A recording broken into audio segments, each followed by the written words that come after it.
Leo.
Hello, beautiful people, and welcome to Drawing Down the Stars. I'm Snappy, and thank you for joining me for our live tarot session today, September 26, 2024. It's a beautiful day and a wonderful evening. Let's give a shout out to everyone in the chat. Good to see you, Lisa. Much love, Graham, Gandhi. Wonderful to see you. Barb, good to see you. Banor, much love. Valerie, much love. Nikosmas, great to see you. Daphne, good evening. Holler Haint, much love. D-Love, great to see you. Isaac, much love. Stoic Dissension, pleasure. Dandy Dante, great to see you. Raptor Seer, much love. Taz, great to see you. Thank you all for tuning in. It's so amazing to have you all here. All right, let's start off by talking a bit about our astrology. We have transitioned into that moon in Leo. Intense, fiery, vibrant energy. I've been feeling this one today. You know, it brings out that jubilation, that joy, that engagement, that love of conversation, but it also brings out our intensity, our passions, and it makes us emotionally vulnerable, right? We're going to feel it today. We're going to be in our heart today. And when we feel threatened, we're going to feel intense about it. You know, it's a powerful moment. But we can balance it with that beautiful energy of the sun in Libra that strives to be in that community, that strives for balance and harmony and beauty above all, right? So combine these two beautiful energies and be in that jubilation of the moment. Enjoy and spread joy. Beautiful. All right, let's talk a bit about the title today. When I was meditating this morning and drawing my cards, I drew the sun.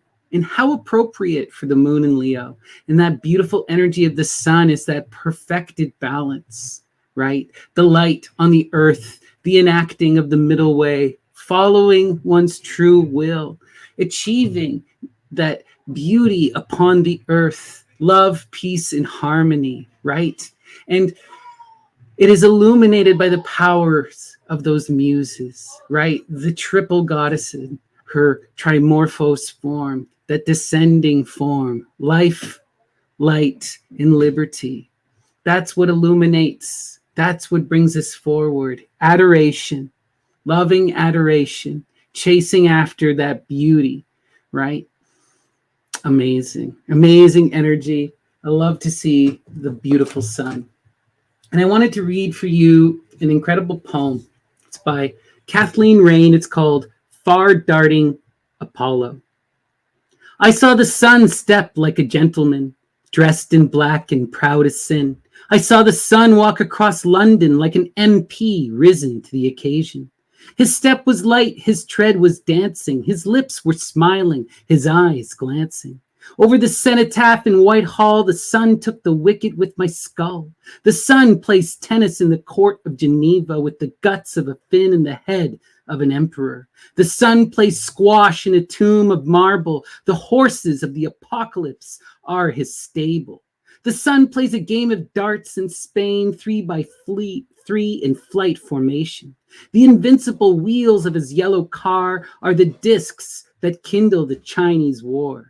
The sun shows the world to the world, turns its own ghost on the terrified crowd, then plunges all images into the ocean of the nightly mass emotion. Games of chance and games of skill, all his sports are games to kill. I saw the murderer at evening lie bleeding on his deathbed, the sky. His hyacinth's breath, his laurel hair, his blinding sight, his moving air, my love, my grief, my weariness, my fear, hide from me in a night of tears. That powerful sun in all its glory and all its terror, right? Beauty and love and power, the source of life and its destruction. All right, we are now going to jump to our tarot proper, our sortes. I'm having a day today. We're going to go actually to Ganapati. We have to start with Ganapati because why? Ganapati Ganesha is the Lord of beginnings, the divine child, right? The guardian of the threshold, the master and Lord of the spirits. So what is the message, Ganapati? Inspire us this evening and ensure our words are heard by those who need to hear them. All right. And today's message is enlightenment. Enlightenment. Seek after that enlightenment. Look at the divine purple that he's shrouded in as he sits in perfect harmony, the lotus blossoming in his hands, right? Pure magic. One of my favorite stories about the Buddha is after he gives his famous Sermon on the Mount, one of his students comes to him and says, I can't for the life of me understand it. This is beyond me. This is beyond me. I'll never become enlightened. I'll never figure it out. It's impossible. It's impossible. He's freaking out to the Buddha. And the Buddha takes one look at him, walks over to the river, reaches his hand, and he grabs a closed lotus. He holds it tight and he says, come here.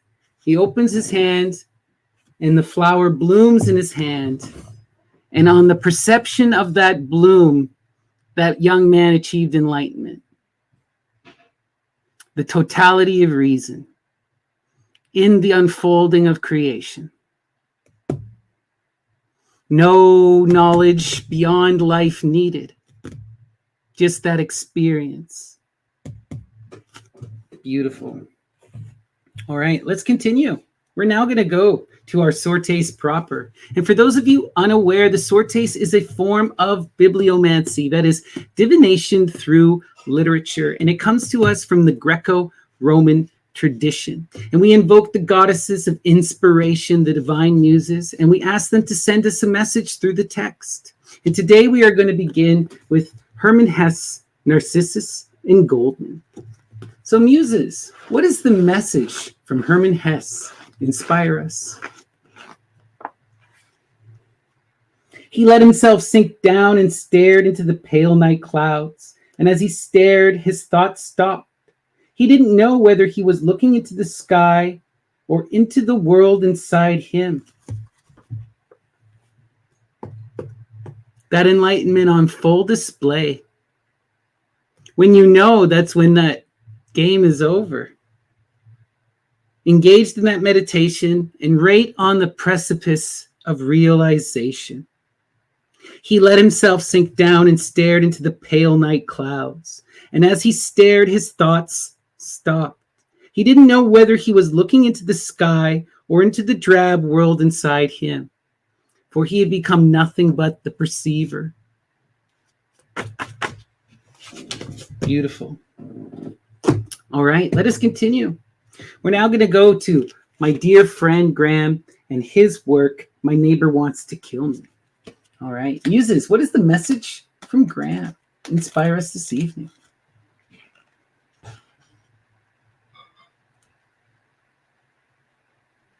I haven't left my house in days, afraid that he will see me and initiate a conversation. I can't avoid him forever. I haven't left my house in days, afraid that he will see me and initiate a conversation. I can't avoid him forever. Afraid to move out of our security. Afraid of that engagement, of having to perform, of being seen, the violence of being seen by others. Recognize the power of perception and the fear and the panic that it can instill, right? It's a powerful moment to share oneself with another, to be vulnerable in that engagement. But it is necessary. We cannot seclude ourselves and lock ourselves away, right? We have to engage in that conversation. We have to learn to understand and perceive the other. If we shut ourselves away and refuse to look, that's when the nightmares take root, when the image becomes twisted and removed from the reality of what it was, right?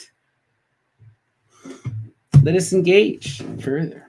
All right, we're going to go now to Parvati Darpana by Harsha Videhasia.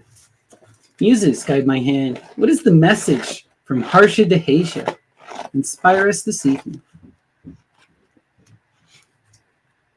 Parvati has converted an act of ordinary perception into an ecstatic experience, leading Shiva into a state of creative contemplation.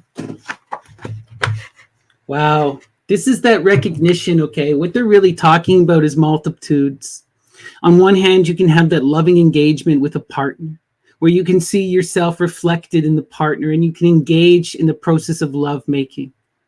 And this is a way to realize and to ascend and to come to understand the totality and reality of both the physical and the self. But it is greater than simply that. You can expand this to the divine image. You do not need the partner. You can have this with the natural world. The world is your partner, that great mother. The universe is alive and willing to engage with you. And it's that act of perception, again, that creation of the divine image and that loving adoration of the image that can take one beyond the self and lead one up that mountain to find that middle path, right? It's always about that loving adoration, about learning to see what outside of oneself, right? And learning to truly see oneself reflected in the other, to understand that these differences are not as real as we think. All right. Shiva in the primordial tradition. Muses, guide my hand. What is the message from Shiva in the primordial tradition by Elaine Donnelly? Inspire us.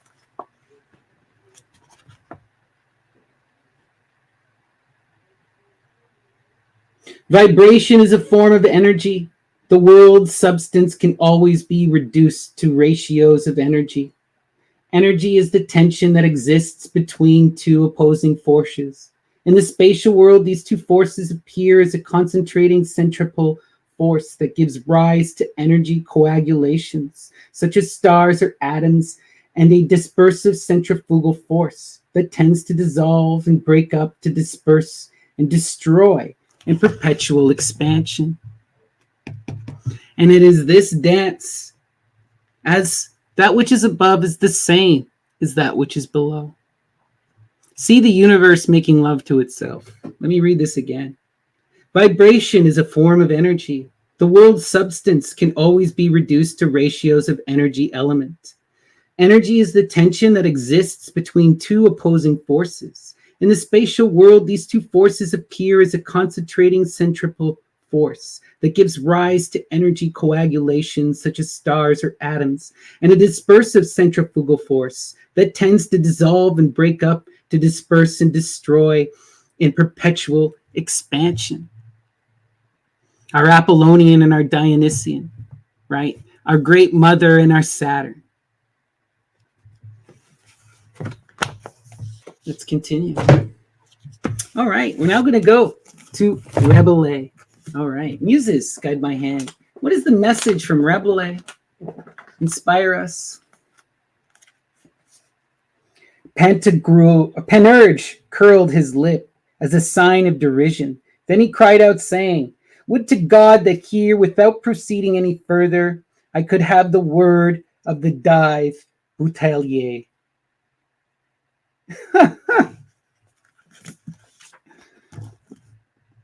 Panurge curled his lip as a sign of derision.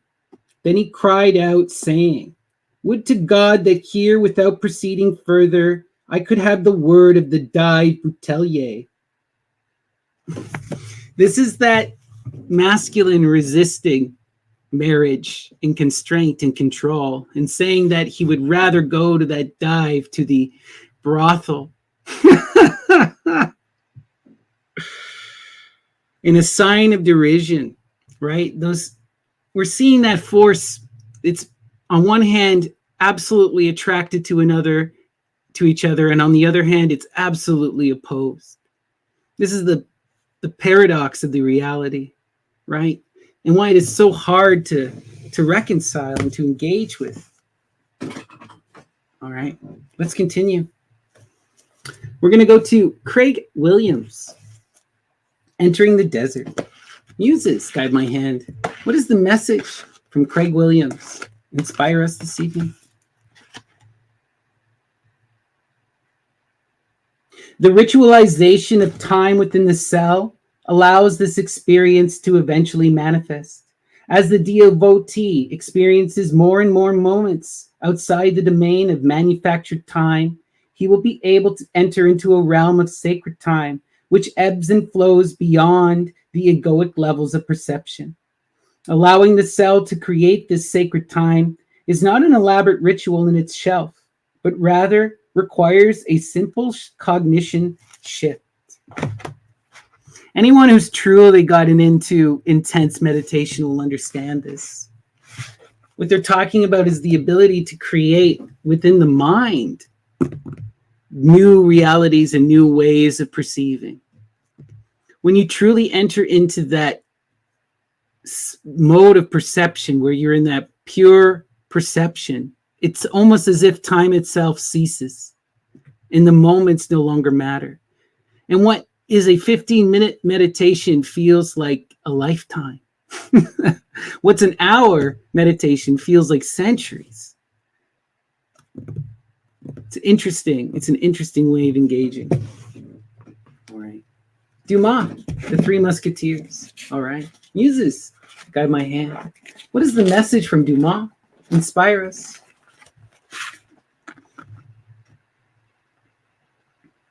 My dear cousin, His Eminence the Cardinal, whom God preserve for the happiness of France and the confusion of the enemies of the kingdom, is on the point of putting an end to the heretic rebellion of La Rochelle. And I think in this one we need to imply some Dionysian magic of antiphrasis. The Cardinal, whom God preserve for the happiness of France. No. The Cardinal, that Saturnian force of tyranny and confusion.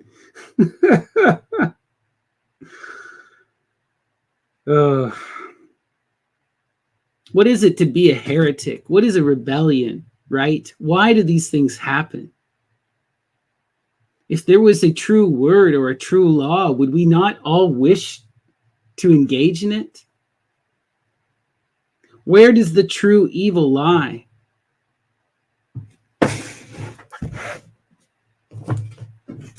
All right, let us continue. Lewis Carroll. All right, Muses, guide my hand. What is the message from Carroll? Inspire us. Where sometimes little children go and read in whispered accents slow the name of him who sleeps below. Where sometimes little children go and read in whispered accents slow the name of him who sleeps below. This makes me think of, again, Saturnian magic and the recognition, too, that children often, in their childlike wonder, are able to go anywhere and can experience and see everything, right?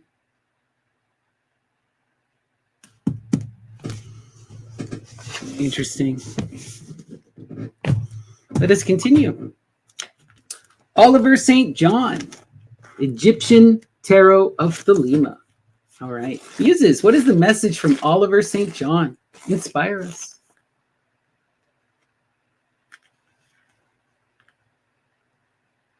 Saturn brings all things to order, governance, and form. Saturn provides the discriminating faculty of mind to bring forth only the knowledge required for work, survival, and procreation. The discriminating faculty of the mind, that which divides and separates, that otherizes. Yes, speaking of, right? Love how the muses work.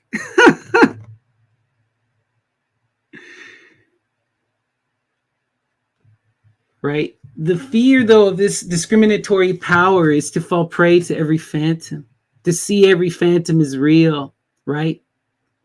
We have to engage in that true wisdom to understand that magic. Wow, interesting.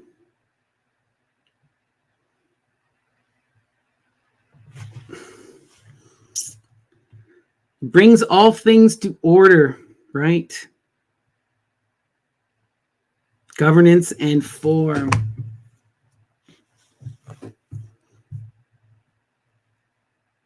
Both good and bad, right? Let us continue. Don Juan in hell. All right. Muses, guide my hand. What is that message from Bernard Shaw? Inspire us.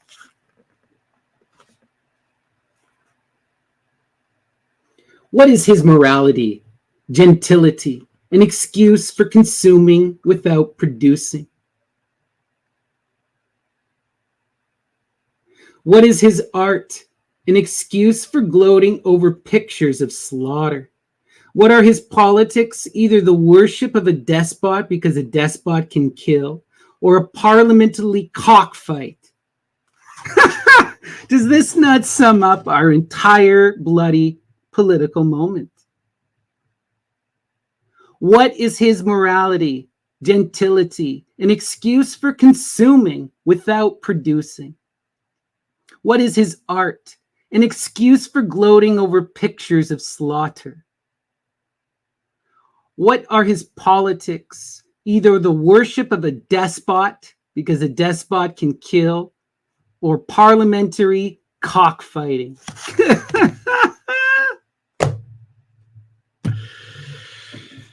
No love for the kayfabe. No love for the kayfabe. It emboldens the extremists. All right, let us continue. Three Tragedies by Lorca. Muses, guide my hand. What is the message from Lorca? Inspire us.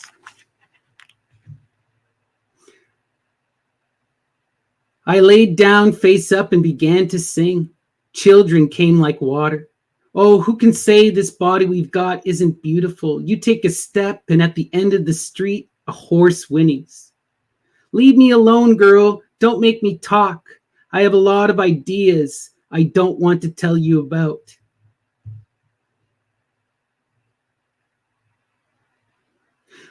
I laid down face up and began to sing, and the children came like water. Oh, who can say this body we've got isn't beautiful? You take a step, and at the end of the street, a horse whinnies. Leave me alone, girl. Don't make me talk. I have a lot of ideas I don't want to tell you about. Oof. And this is the message of an elder woman, right? And what this is about is she's saying that this is someone who has been forgotten and disrespected, but she still has that power to sing and to bring and call the children, right? And she has secrets, silent words that you don't want to hear. Rebuke, right? Rebuke. Again, I think of Diamuta from Ovid's Fausti, right? Fausti. The one who stands up and speaks out when Zeus goes to commit rape. And her reward is to have her tongue ripped out, and herself cast into the mud of the underworld.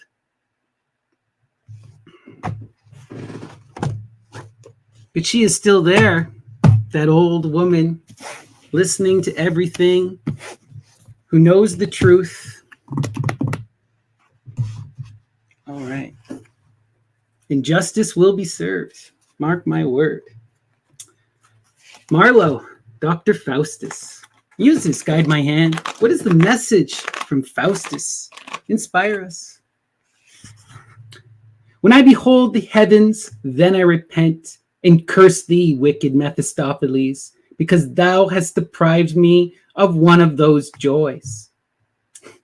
We've read this one before, but it's so good. Why, Faustus, thou thinkest heaven is such a glorious thing? I tell you, 'tis not half so fair as thou or any man that breathes on earth believes. You think you have lost something. You think heaven is some grand reward. Think about what that truly would mean, a perpetual hierarchy of unending worship and unending change. That's what heaven represents. That's what heaven represents. All right, let us continue. A prison, right? A prison by another name. Gurdjieff, all and everything. Muses guide my hand. What is the message from Gurdjieff? I repeat, if the strings of this piano are tuned correctly and the corresponding vibrations are evoked in corresponding strings, then the resulting blending of vibrations almost exactly coincides, even mathematically, with the law conformable totality of vibrances of substances actualized by corresponding cosmic sources.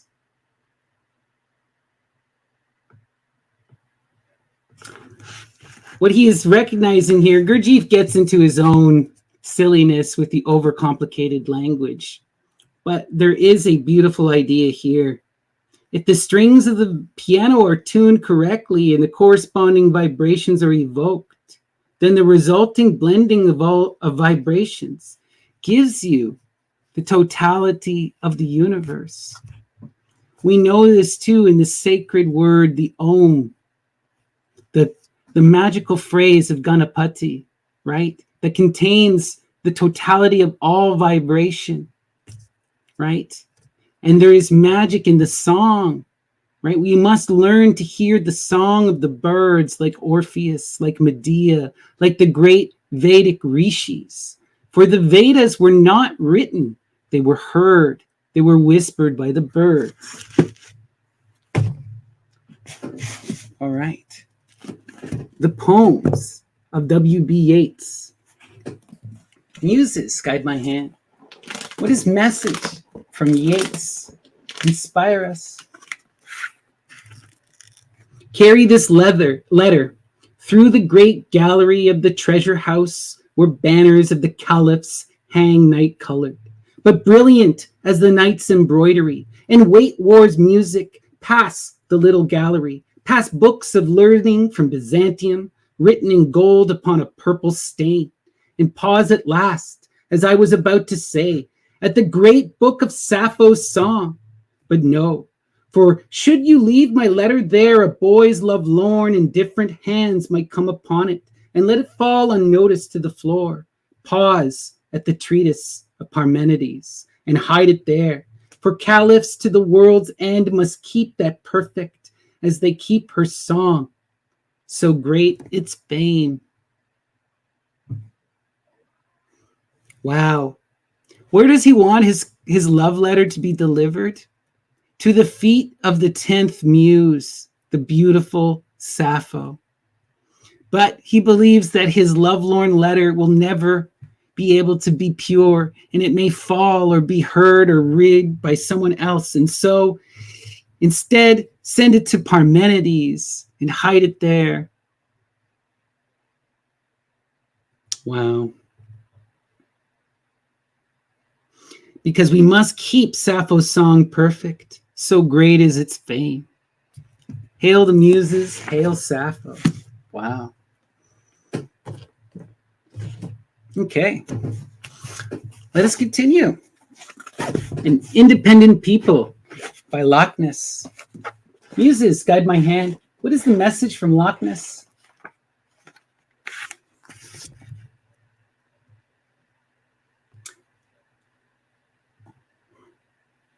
It's a useful habit never to believe more than half of what people tell you and not to concern yourself with the rest. Rather, keep your mind free and walk your own path. What more needs to be said with such beautiful wisdom as this? Right? Half of what people say is nonsense. Learn to walk your own path. Right? Learn to live your own life. Be embodied.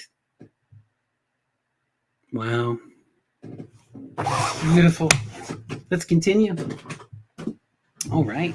We're going to go now to Aleister Crowley and Book 4. Muses, guide my hand. What is the message from Aleister Crowley's Book 4?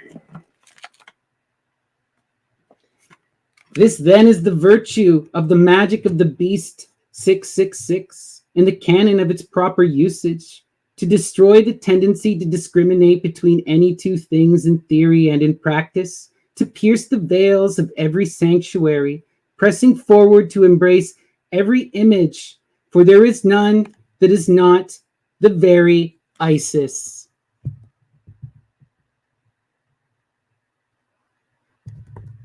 Crowley knows so much more than he's given credit for. That great mother Isis is also who Apuleius tells us is the center of all things. Let me read this again. This then is the virtue of the magic of the beast 666 in the canon of its proper usage, to destroy the tendency to discriminate between any two things in theory, to destroy that Saturnian division, right? To break it down and to reconnect, to heal the wounds of separation. Beautiful. And in practice, to pierce the veils of every sanctuary, to have an unveiling, press forward to embrace every image, every eidolon, for there is none that is not the very Isis.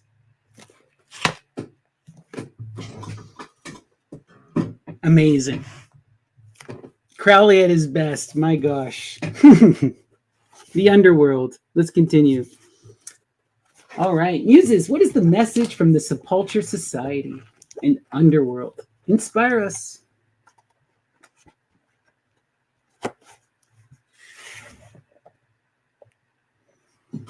Further evidence of Persephone's genuine character is her older cult name, Despoina, the mistress.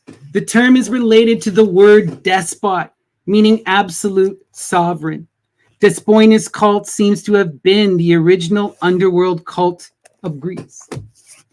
And this again corresponds us back to the Roman.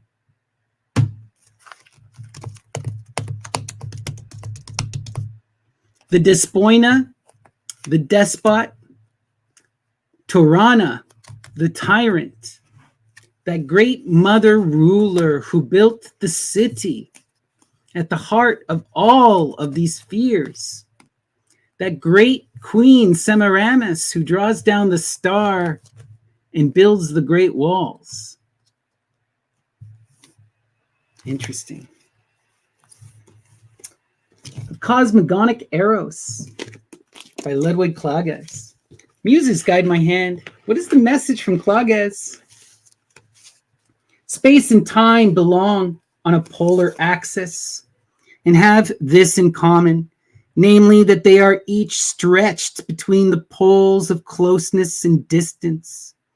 Now, certainly there is only one spatial closeness, irrespective of where I am, and in turn there is only one spatial distance, irrespective of whether I look to the east or west or north or south. Consequently, in relation to temporal closeness, there can only be one single temporal distance. Again, it's about that duality and reconciling the duality, right? The poles, space and time. Spatial closeness and spatial distance. According to Crowley, he talks about this as Heru Raha, right?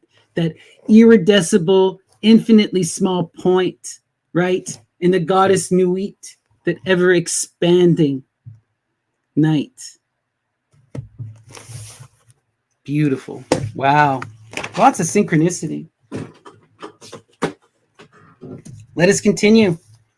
Jaguar and the Priest by Pedro Pitarch. All right, Muses, what is the message from Pitarch? Inspire us.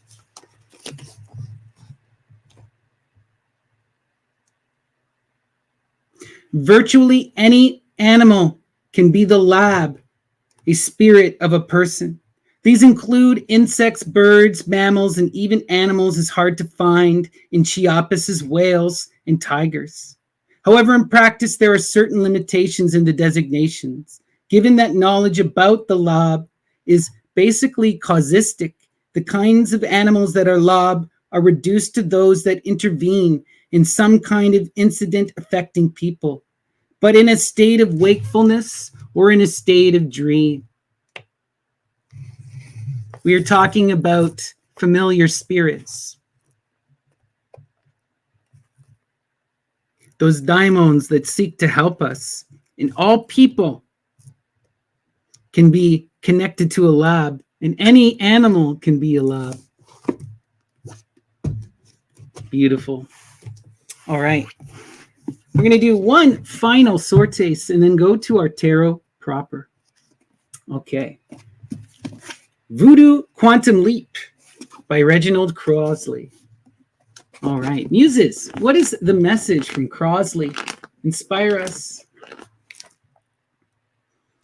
The Voodooan connection did not change from prehistoric times to the present day civilization, being primarily interested in participating in the physicality of the sensible world. The shadow matter entities, Samido, and others do not care if we live in the opulence of Nebuchadnezzar, the glory of Greece and Rome, the wizardry of the 20th century, or in the disease-ridden, poverty-stricken Haiti. The spirits don't care about the material so much. They're beyond that, you know? They're more interested in our attention, and they're willing to go where you are, right? This connection doesn't change. This is an interesting thing, too. And if you look at a lot of these voodoo rites, you look at the Vives, you can see the Vives in prehistoric Niger and Nigeria, all across the West Coast, the same as they're drawing them. Largely unchanged. I mean, everything does change, don't get me wrong. Everything evolves. But some aspects persist. Some ideas are so human. They resist that flux of time. All right. We're now going to go to our tarot proper. But before I do, please give me a like and a subscribe. It really does make a big difference. It boosts everything in the algorithm, and it would really be helpful. I'd appreciate it a lot. And if you're at all interested in a private reading, you can reach out to me, Snappy, ddts@gmail.com, or find me on the Myth and Lore Discord as Snappy or Lady Snappy. We're always on there hanging out and having a good time. Please come say hi. We'd love it if you joined in on the conversation. And today we are going to use the Thoth Tarot of Lady Frida Harris and Aleister Crowley, and we are going to invoke Saturn Kronos and ask them to dissect our life, to cut it up and put it upon the plate, and to show us how do we rise above, how do we evolve, how do we manifest our true will, and what is the message for the greater community. And as always, the center card is the most important. And today's center is Virtue. Virtue. This is a beautiful card to receive today. This is one that hits home for me. And it's a reminder to be true to our morality, to be true to that essence, that fire, that passion that shines a bright light inside of us. Often this virtue causes us to engage in a kind of conflict, to have to defend ourselves, to have to persist in that world. And often we question this, if it's true or if we should. But this card is a sign that you must be in that virtue. You must pursue that righteousness. Justice is eternal, and justice will thrive again. Again, I am constantly thinking of this story of Diamuta. It's touched me so deeply. She was willing to have her tongue ripped out to defend Juturna, the nymph, when no one else was. And for that, she was condemned to all eternity. And in my mind, that makes her just about the most beautiful goddess in the entire Roman tradition, right? Hecate, she saw that abduction. She saw that violence, or she heard it, I should say. She heard that violence. She went and told Demeter what had happened, and she helped them both return and ascend to the underworld. We have to be true. We have to shine that light. We have to go to the depths within and fight for what is right. What would the world be like if the Great Mother didn't mourn and resurrect her daughter? We'd have all fallen into darkness. Change. There's grand change and transformation coming. The world is in shift, and we must learn to ride upon the waters as that island and move and flow and adapt. And we must remain true to our virtue and to our sense of self and to our morality in spite of the change and the transformation.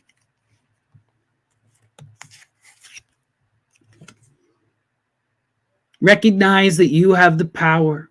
You are that outgoing pursuer of passion and fire, that loving energy, that mature, outgoing knight, the one who pursues, who shines a light and is that beacon, who has the ability. The key is to remain true to that image and to move and adapt to the change. Be that powerful light and shine it brightly.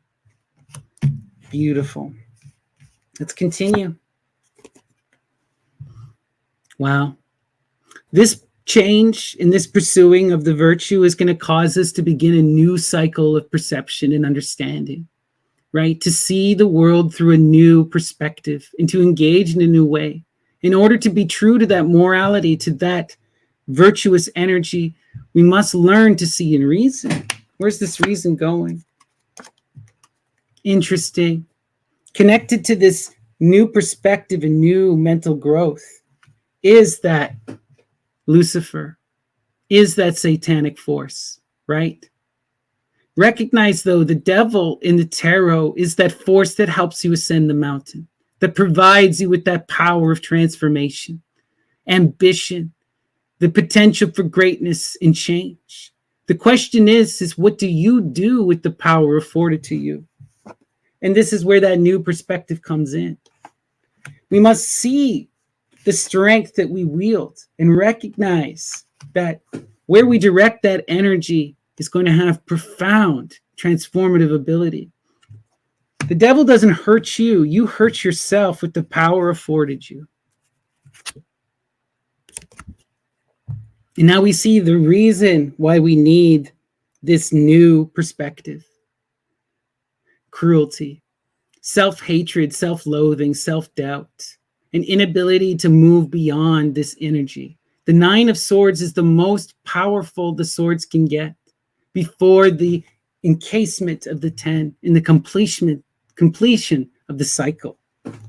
That cruelty is that self-destructive energy, that violence we do to the self, that overthinking that leads not only to inaction, but to self-harm.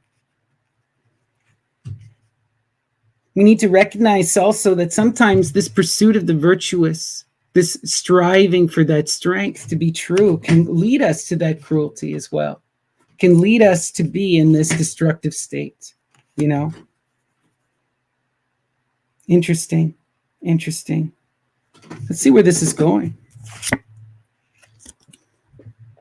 As we pursue this virtue, not only are we going to be introduced to new perspectives of growth, but we are going to be introduced to new physical opportunities in the realm of the earth, transformative opportunities, a new cycle beginning, new leaps, new growth, true transformation.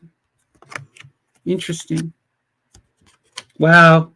And what comes as a result of that? The Six of Cups.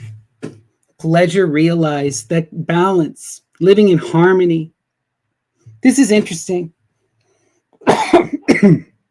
What I'm seeing here is this is about learning how to live and function in that flow of community, learning how to be in that true, balanced, engaging energy, that loving reciprocal flow, and pursuing that, having the strength to go for it, to have that virtue to shine a light and to move towards it, right?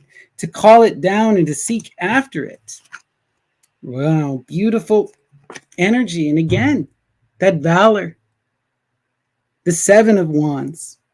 The wands in this energy of the passion is the energy of the day, right? This is about learning to pursue that light, that life, that liberty, and that love, right? Having the audacity to try, to have the strength to move beyond our limitations and our self-doubt, to see things in a new light, to take that power of the devil and to transform our reality, right? To accept new beginnings and to be in that balanced, loving flow.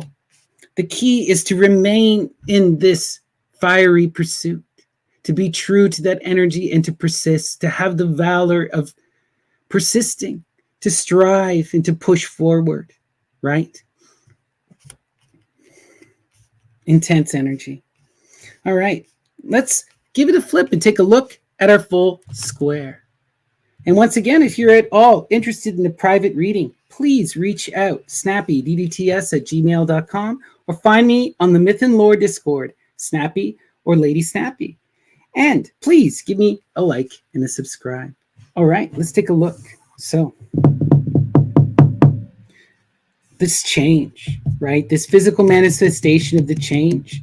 This is what we're wishing for. We're trying to get out of this stagnant flow. We're trying to move into this balance of loving pleasure, of finding our community, of finding our place, right? Of being in that connection.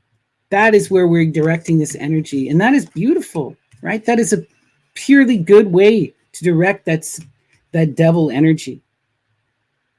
The key, though, is to be true to that image, right?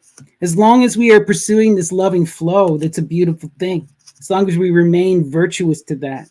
This energy can turn sour if you engage in a negative way, right? But if you're true to that image, and if you really pursue it, right, with this new perspective, with new opportunity, right? This is about taking that leap and beginning from a new beginning, building a new tower, seeing things in a new light, having the strength to change and to take into your life, taking your life into your hands, pursuing that desire and having the strength to go for it, right? Overcoming the self-doubt. That's what this is all about. You know what you want. It's just about having the strength to pursue it, to continue, right? It's not going to come easy. You're going to have to really focus on this energy and be absolutely true to it. You're going to have to persist through multiple cycles and tries. You're going to have to build new towers, right? New perspective, new physical arrangements, but the rewards are great. Finding that flow in communal reciprocal love, right? Overcoming the self-cruelty and the doubt. Finding your passion and embracing that passion. Doing what you're called to in valor and in virtue. Beautiful energy. This is about learning to adapt to change, to pursue those desires, to get out of dodge, to give up the self-cruelty, to take the power of that devil and to use it to manifest this loving energy of reciprocal flow, to build this new tower, to see in a new way, and to become a stronger, better person. Beautiful energy, beautiful energy. That's the message, everyone. I hope it resonated with you. It certainly resonated with me. Let's do one final sortes and we'll call it an evening. So let us go to Antonin Artaud, Watch Fiends and Rack Screams. Muses, what is the message from Antonin Artaud? Inspire us. No first name basis, no chummies, never with me, no more in life than in thought.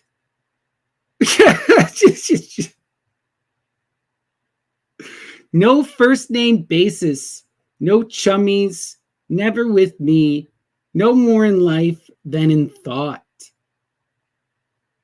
I don't know if it isn't in a dream that I heard the end of his phrase.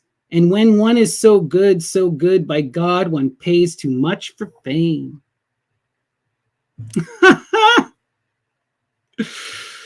Oh, Artaud is far from perfect, And I think that was one of the things that really caused him a lot of loss and destruction.